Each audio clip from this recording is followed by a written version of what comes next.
Nothing beats fresh crab legs dipped in hot, melted butter. But before we get to the eating, we have to get to the crabbing. And local company Swallowtail is giving crab-loving Vancouverites the chance to catch a Dungeness crab of their very own and learn how to cook a show-stopping dish as part of their Catch and Cook crabbing tour here at the very windy Jericho Beach.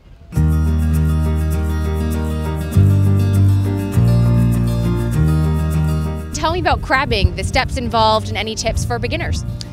So crabbing is just one of the funnest things to do in summer. So first you need a trap, you need bait. I like to use chicken bait. You can use different types of traps. So you can see these guys on the dock are using, let's say, a drop trap, and you just drop it. Basically, you put your bait in, you drop it, you go off and you have a drink for 2 hours, come back and you see if you have anything. I like using cast traps. So there's a little bit more skill with that one and it keeps you entertained. It's more like fishing. And so that's just like a half moon trap that snaps. So every 15 minutes, you're gonna throw that out with your bait on it, and it's gonna land out there. The further you throw it, the larger the crabs are gonna be because the depth of the water changes. And then you're gonna wait 15 minutes, and the crabs are all gonna come in to get the bait. And then in 15 minutes, when you pull it up, hopefully you will have a huge crab in it for your dinner. For your tour specifically, I know we can just come on out, but if you wanted to do it on your own, do you need a license? You need a license for sure. You need to go to the Department of Fisheries and get a license. 4 crabs per license. You can use 2 traps per license as well. We're at Jericho right now, but are there any other great areas around here to go crabbing? So for Dungeness crab, you want sandy bottom beaches. I love fishing on Salt Spring Island. There's docks out there that you can just, you drop your trap in and you catch immediately, sort of thing. And you can also catch red rock crabs out there. So different species of crab that I find are sweeter meat and really, really yummy. So yeah, you're just looking for sandy bottom docks, basically. Now, when the crabs come in on your trap, what do you have to look for to see the ones that you can actually keep versus the ones you have to throw back into the water? You can only keep males, and size, it needs to be 165 millimeters across the back, so the carapace you measure. And there's little measures you can buy and that sort of thing. But yeah, you have to have minimum that size, larger the better. Tell me about the proper steps for preparing a Dungeness crab. So I bake it in a little bit of white wine, garlic, and butter, but you have to butcher it first, right? So you have to kill the crab. The easiest way to do that, just cut it in half.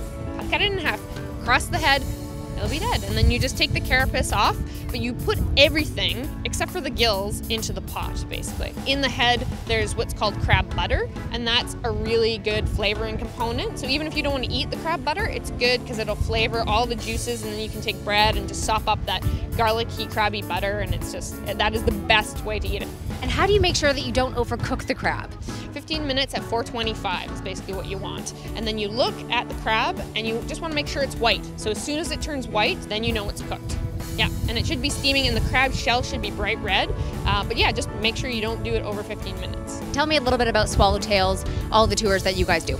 Well, we're culinary adventures in Vancouver, so we do wine tours, we do wild mushroom foraging, we do spring foraging, so how to eat trees and leaves, and then make thimbleberry jam and pickled wild ramps and just, lovely things that you can make at home, basically. I see another segment in the works, just saying.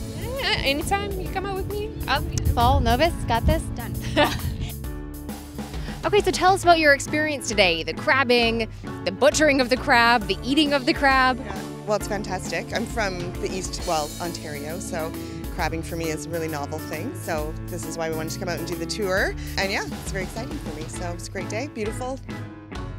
All right, Gordon, so the experience today crabbing with Swallowtail. Tell us about your experience. It was fantastic. I had a great time today. The hostess was fantastic. Good time.